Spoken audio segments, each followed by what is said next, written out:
Alison Larkin presents Through the Looking-Glass and Phantasmagoria by Lewis Carroll.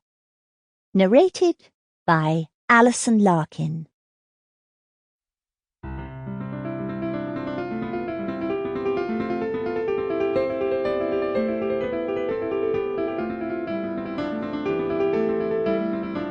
Through the Looking-Glass by Lewis Carroll.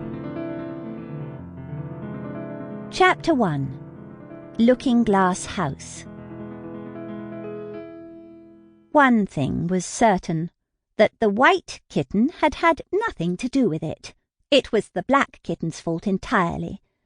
For the white kitten had been having its face washed by the old cat for the last quarter of an hour, and bearing it pretty well considering. So you see that it couldn't have had any hand in the mischief. The way Dinah washed her children's faces was this. First, she held the poor thing down by its ear with one paw, and then with the other paw she rubbed its face all over the wrong way, beginning at the nose. And just now, as I said, she was hard at work on the white kitten, which was lying quite still and trying to purr, no doubt feeling that it was all meant for its good.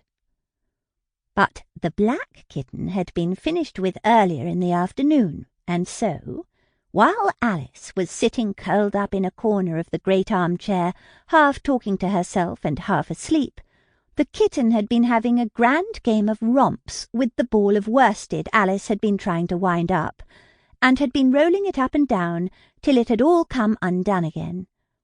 And there it was, spread over the hearth-rug, all knots and tangles, with the kitten running after its own tail in the middle. "Oh, you wicked little thing!" cried Alice, catching up the kitten and giving it a little kiss to make it understand that it was in disgrace. "Really, Dinah ought to have taught you better manners. You ought, Dinah, you know you ought," she added, looking reproachfully at the old cat, and speaking in as cross a voice as she could manage. And then she scrambled back into the armchair, taking the kitten and the worsted with her, and began winding up the ball again. But she didn't get on very fast, as she was talking all the time, sometimes to the kitten and sometimes to herself.